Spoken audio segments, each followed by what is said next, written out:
দেখেন কত সুন্দর একটা চিকেনের নতুন আর একটা রেসিপি আপনাদের মাঝে নিয়ে আসছি। আসলে চিকেন তো আমরা কম বেশি সবাই রান্না করে খাই, তো এটা একটু অন্যরকম, দেখতে যেমন সুন্দর খেতেও অনেক টেস্ট, আর একদম অল্প সময়ে এটা রেডি করা যায়। আসসালামু আলাইকুম। আজ আমি আপনাদের তৈরি করে দেখাবো চিকেন দু পেঁয়াজু। তো আমি এর জন্য কিন্তু চিকেনটা একটু রেগুলার পিসের একটু বড় করে কেটেছি।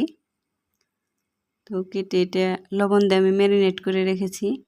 যেহেতু চিকেন দু পেঁয়াজু, প্রথমে আমি এক বাটি পেঁয়াজ ভেজে নেব। তো পেঁয়াজের পরিমাণটা একটু বেশি লাগবে। তুমি ভালোভাবে নেড়ে চেড়ে এক বাটি পেঁয়াজ আগে বেরেস্তা করে নেব।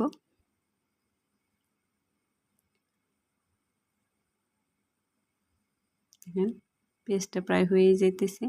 একটু বেরেস্তাটা করতে টাইম লাগে, কারণ আমি হালকা আছে বেরেস্তা করতেছি, মানে পেঁয়াজটা না পুড়ে যায়। তো দেখেন আমার হয়ে গেছে সুন্দরভাবে, বেশি জানি না পুড়ে যায়। তো আমরা যখন হালকা হালকা কালার আইসে পড়বে তখনই উঠানো শুরু করে দিব, কারণ এটা গরম থাকতে থাকতে আর একটু কালার আইসা যায়। সুন্দরভাবে আমার বেরেস্তাটা কমপ্লিট।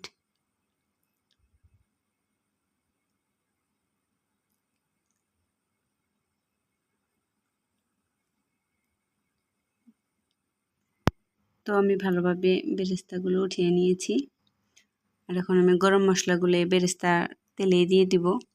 বেরেস্তার তেলে আসলে রান্না করলে কিন্তু স্মেলটা আরও সুন্দর আসে। তো এখানে আমি পেঁয়াজ দিয়ে দিলাম। তো আমি এখানে দিয়ে দিব কয়েকটা কাঁচামরিচ।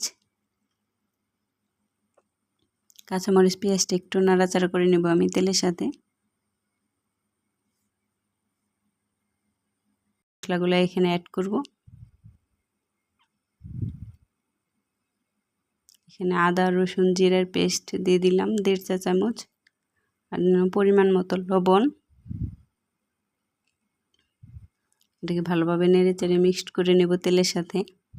আর এখানে দিয়েছি আমি টক দই, কাজু বাদাম, পেস্তা বাদাম, কাঠবাদাম, এটা ব্লেন্ডার করে এখানে 2 টেবিল চামচ মরিচ গুঁড়া মিশিয়ে এই পেস্ট আমি তৈরি করেছি।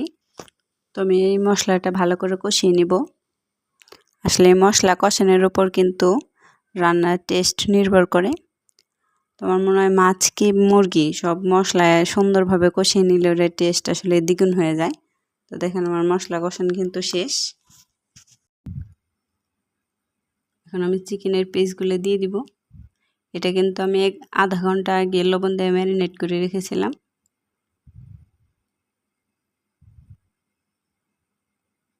তো ভালোভাবে মশলার সাথে এটা মিশিয়ে নিব।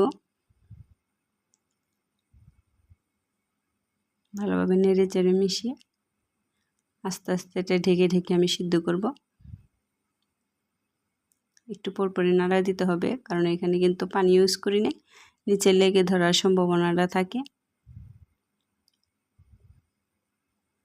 ভালোভাবে একটু পরপরই আমি সুন্দরভাবে নাড়াচাড়া দিব।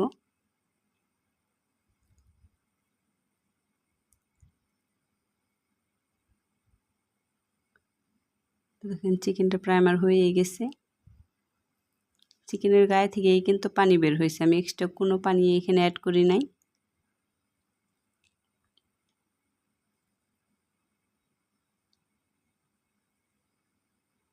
দেখেন প্রায় হয়ে গেছে একদম। চিকেনটা কত সুন্দর কালারটা এসে গেছে।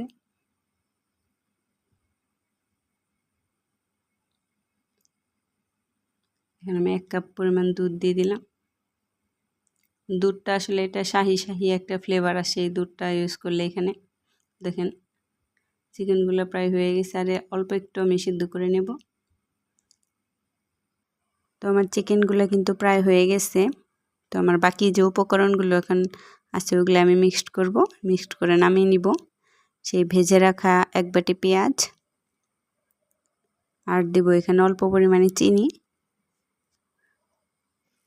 তো আমি দিয়ে দিব 1 চা চামচ পরিমাণ চিনি।